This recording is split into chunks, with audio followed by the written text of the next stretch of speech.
We're all laid idle with the keeping of the beer.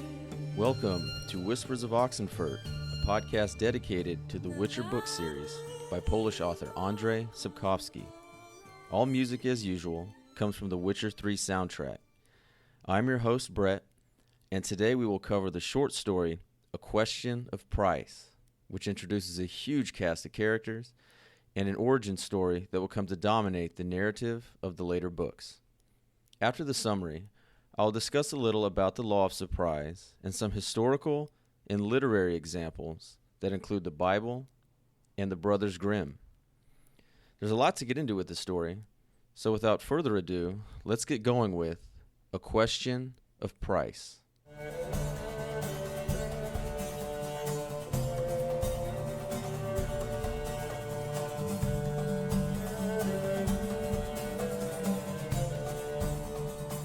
Geralt is being given a bath and shave in preparation for Princess Pavetta's 15th birthday. Dozens of suitors will be vying for her hand, and Geralt's presence has been requested by the Queen of Cintra, Calanthe. The Castellan tells him that she prefers an alliance with Skellige, as their allies tend to be left alone. Geralt and the Queen go back and forth about leaders and their views of Witchers. Calanthe takes offense to Geralt's suggestion that he might be there as a hired killer. She reprimands him, and Geralt is basically forced into complimenting her. The guests are having a genial time. The Skellige contingency of Crack on Crate and Ice Twersek and the Atra group of Windhelm and Rainfarn discuss military strategy, and in the case of Ice and Rainfarn, scold their younger members. Iced suggests to the Queen that it's time for Pavetta to come out, and she agrees. The princess is introduced and takes a seat next to Iced, never raising her head and barely answering any questions.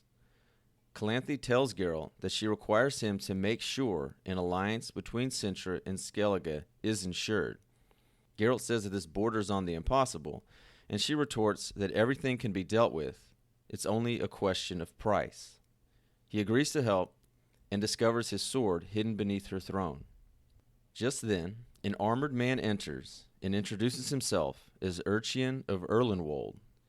He says his arrival is of great importance and must present his case immediately. Calanthe tells him to take his helmet off, but he insists his face must remain hidden until midnight. A druid mousesack murmurs a spell, and Geralt feels his medallion quiver. Urchian recounts a story of when the previous king was injured and he saved him from certain death. He was promised a reward and has come to collect. Calanthe grows annoyed by his words and threatens him. He responds by saying the king promised him that whatever he left at home without knowing or expecting, the law of surprise. He claims that Pavetta belongs to him and has for 15 years. When asked for proof, he declares the Queen's face is proof enough. Geralt's medallion shakes vigorously as Calanthe gives an order to a nearby page. Iced asks Calanthe if this is true, and she responds with a, "So what if it is?" He is disappointed by her response and asks if she treats all promises this lightly. This cuts deep as tears well in her eyes, and she pleads with him that this is different. The anger in the hall sparks as Rainfarn calls for swords so he can attack Urchian and show him what revenge is like. Calanthe interrupts Urchian and threatens him again, this time with hanging. The elegantly named Kudkudek speaks up, and not in his usual crowing of animal sounds, and explains the law of surprise and says this could be a child marked by destiny. He then gives a concise criticism of feudalism by saying that it all hinges on the word of the person at the top, in this case, the previous king. If his word and oath isn't worth anything, then what is? Calanthe confesses that Urchian's word is true. The king told her on his deathbed. She declares that a council will convene tomorrow and decide on Cintra's successor. Geralt stands up and says this could be unnecessary. Urchin mistakes this as a challenge to a duel, But Geralt reminds him that if this is all true, the child must agree to the law of surprise. Their consent, not the parents', seals the destiny. Mousak speaks up and says Geralt knows all this because he was a child of destiny himself. The clock strikes midnight, and Calanthe asks that Urchin remove his helmet. Then Pavetta will be able to give her consent.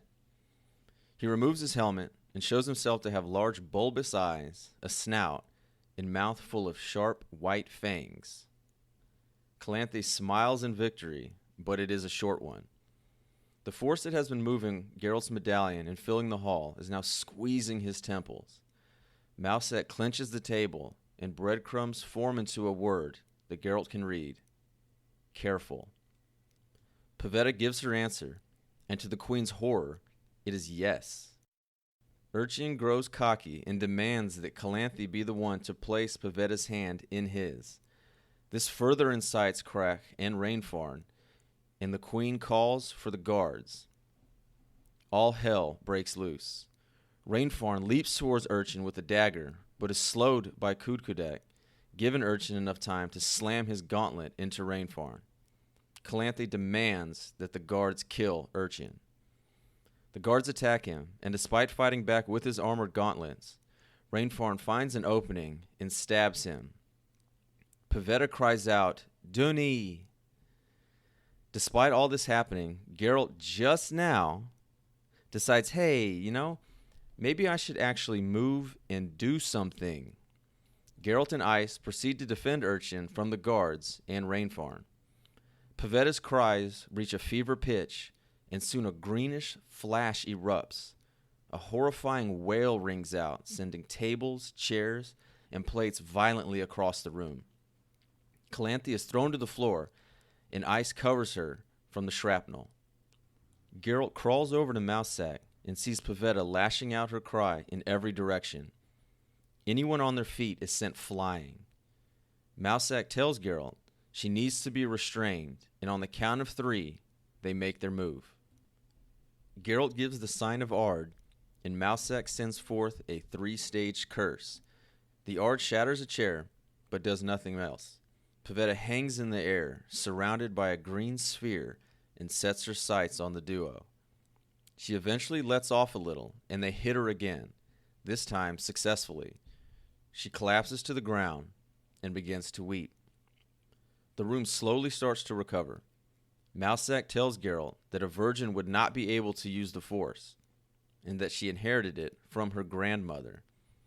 Urchin's appearance changes, and he is soon transformed into a person.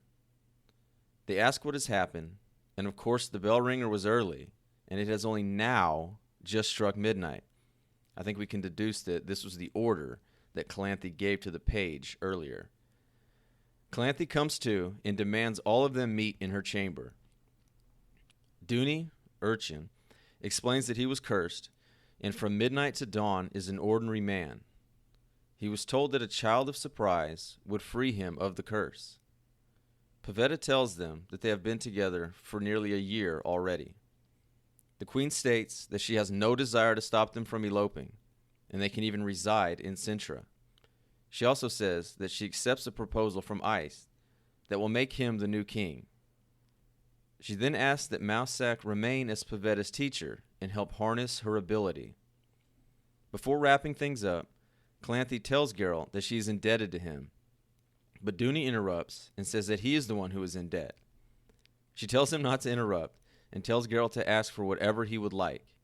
He suggests her sash, and she gives it to him. Duny insists that Geralt ask something from him too, and soon enough, Geralt demands the Law of Surprise and says that he will return in 6 years. This raises eyebrows as Duny turns to Pavetta with a, "Surely you are not." And while it's not stated, we can pretty much figure out that she is expecting a child. The first story we will discuss involving the Law of Surprise is that of Jephthah's daughter from the Old Testament book of Judges, chapter 11. The judge, Jephthah, victorious in battle, tells God that he will sacrifice the first thing he sees when he returns home. Because how could that possibly go wrong? I'm sure it'll probably be a goat or some cattle, maybe a pig. Well, probably not a pig, since it's Old Testament. However, his only child, an unnamed daughter, is the first that comes out to meet him.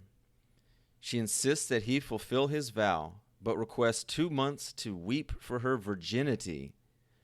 Just yet another old-time patriarchal hang-up where a woman's virginity is treated as some sort of sacred cow. After this period of time, Jephthah fulfilled his vow and sacrifices his daughter. Now, it's rather obvious that this biblical story is aimed at one's sense of duty and honor. But seeing as how the Bible was written by men and for men, of course it had to be a daughter that was sacrificed. In the binding of Isaac, where Abraham has to sacrifice and murder his son, God steps in at the last second and is like, whoa, calm down there, bro. We can't be going around sacrificing boys. That would be insane. Oh, but Jephthah, it's your daughter? Oh, yeah, whatever. Get on with it. The next story comes from Hans My Hedgehog by the Brothers Grimm, and this summary is taken from the Wikipedia article. A wealthy but childless merchant wishes he had a child, even a hedgehog. He comes home to find that his wife has given birth to a baby boy that is a hedgehog from the waist up. They then name him Hans. After 8 years, Hans leaves his family and goes off into the woods, watching over his donkeys and pigs. A few years later, a lost king stumbles upon him after hearing him play beautifully on the bagpipes. Hans makes a deal with the king that he will show him the way home if the king promises to sign over whatever first comes to meet him upon his return. However, the king thought Hans was illiterate and decided to trick him by writing an order that said Hans should receive nothing. When they arrive at the kingdom, the king's daughter runs out to greet him. The king tells her about the deal Hans tried to make and how he tricked him. Unconcerned by their betrayal, Hans continues to tend to his animals in the forest. A second lost king stumbles upon Hans and agrees to his deal also. Upon his return, the second king's only daughter rushed out to greet him, and in doing so became the property of Hans. For the sake of her father, the princess happily agreed to Hans' deal. In time, Hans goes to claim his promises. The first king attempts to withhold his daughter, but Hans forces him to yield her.